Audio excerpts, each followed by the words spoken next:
Hello again, everyone. God bless you. God love you.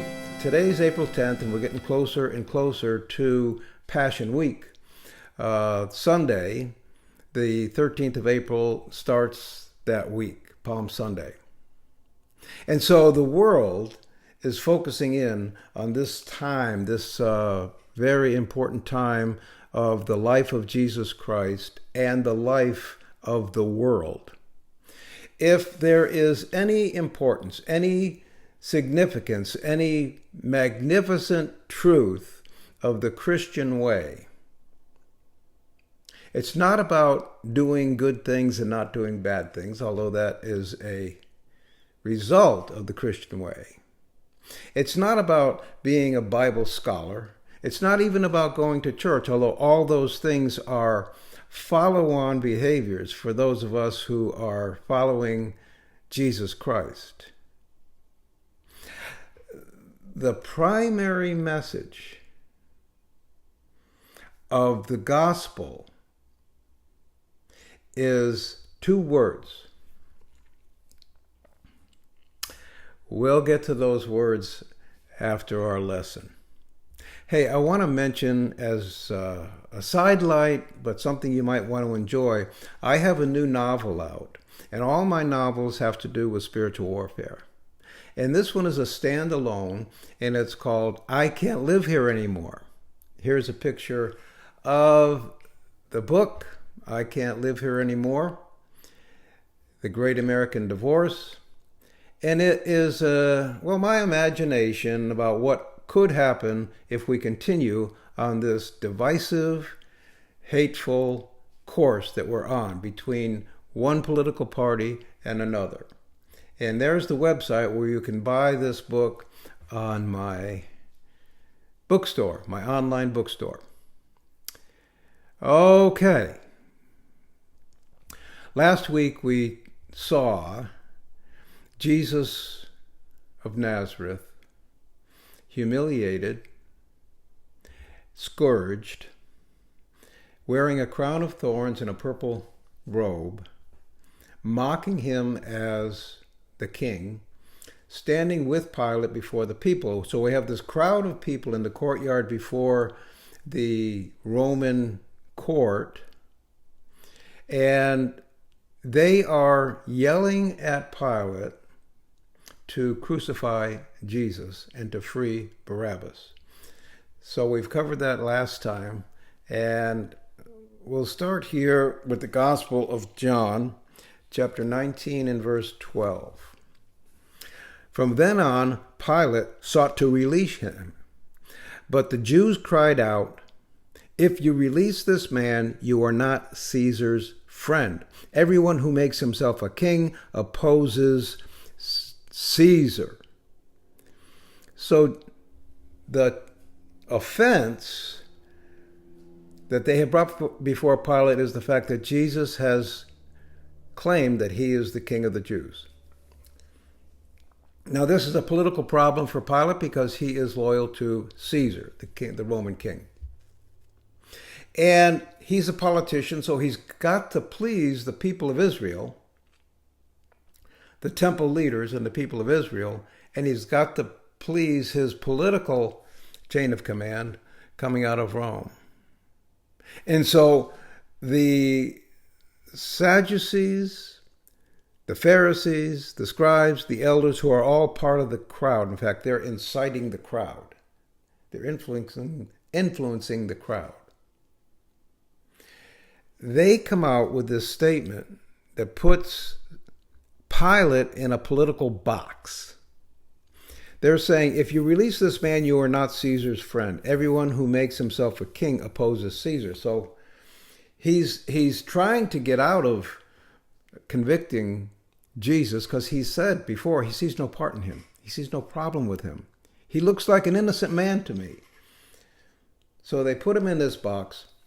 So Pilate heard these words because he has to please Caesar and he's got to please the people. And they say, well, if you release him, you're not Caesar's friend. So this worries him. This makes him wonder, are they going to report me to Caesar? Am I going to lose my position here? Which, by the way, there is no bigger motivation for any politician than keeping their position of power. Verse 13, so when Pilate heard these words, he brought Jesus out and sat down on the judgment seat at a place called the Stone Pavement, and in Aramaic it's called the Golgotha. Verse 14, now it was the day of preparation of the Passover.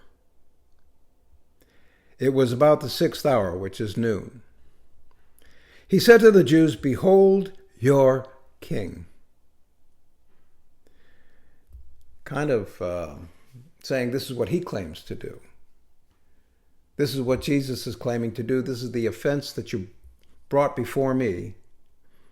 And we're having this hearing. Behold your king, kind of almost mocking them. Behold your king. Verse 15, then they cried out, away with him, crucify him. Pilate said to them, shall I crucify your king? The chief priests, they're just raving mad. They're extremely angry. They're all fired up. And you have this energy from the mob. Mob energy is a very emotional, powerful energy. And they're all caught up in this. Shall we crucify your king? And the priest answers, we have no king but Caesar, which is hard for them to say.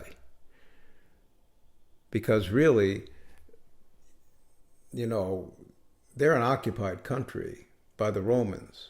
And for them to say, we have no king but Caesar, the only reason they're saying this is so that Pilate will find Jesus guilty.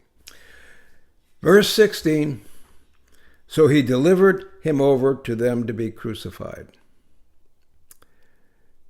So they took Jesus, and he went out bearing his own cross to the place of the skull, which in Aramaic is called Golgotha.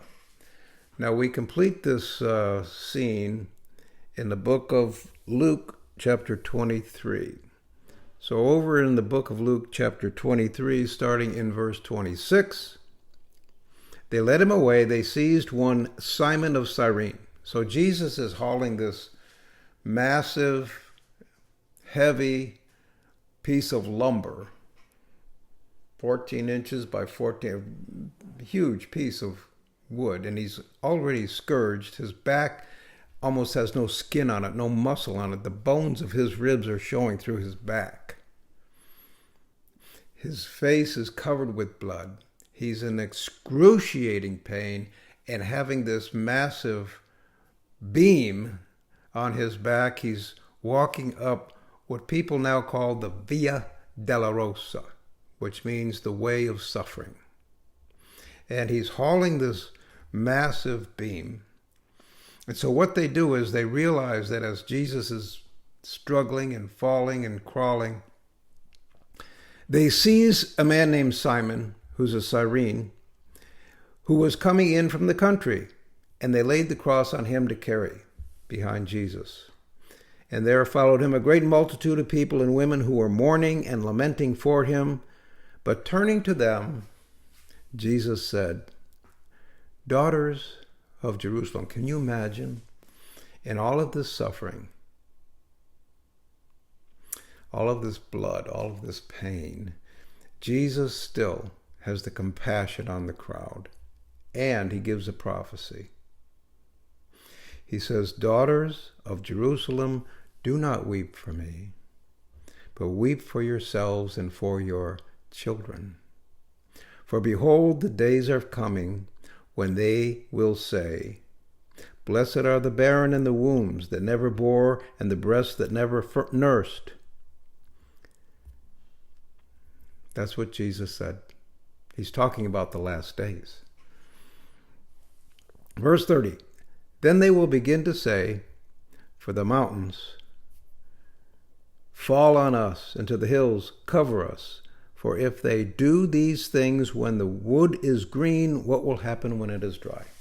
He's talking about the advancement of time and If you cry now, when the time is not yet ready, how deeply and how suffering will you cry when those days come about? So a moment of prophecy and compassion that Jesus is giving these daughters of Jerusalem. And then we go to the hill of Golgotha, Calvary, which we'll cover next week. What are the two principles that are the basis for the gospel of Jesus Christ, the message of Jesus Christ? And he's just given a hint of it. And he will say 7 words, 7 phrases when he's on the cross. We'll cover them next week. And what you can see from these phrases are not about behavior, doing good things, and avoiding bad things. He's not talking about the obligations that sometimes churches put on us. 2 words, 2 principles. The gospel of Jesus Christ and the life that follows believers has to do with these 2 things. One is love. The Father's love for us, which we covered before, out of the Gospel of John, verses 16 and 17 mostly, but others, that the Father's love for us is the same as the Father's love for Jesus. That love empowers us and cleanses us and motivates us to follow Jesus and the moral guidelines that he has given us. Love. The other word, the other principle that is so primary, so important, so glowing out of the gospel is life. The gospel of Jesus Christ is more about life and death and love than it is about any other principle. So we are so privileged to have all of the power of the love of the Father come to us to give us life and to give us life eternal in Jesus Christ. Well, God bless you. God love you. Thank you for joining me in this series. And next time we will go to Calvary, where the 3 crosses stood. Take the lesson of the cross.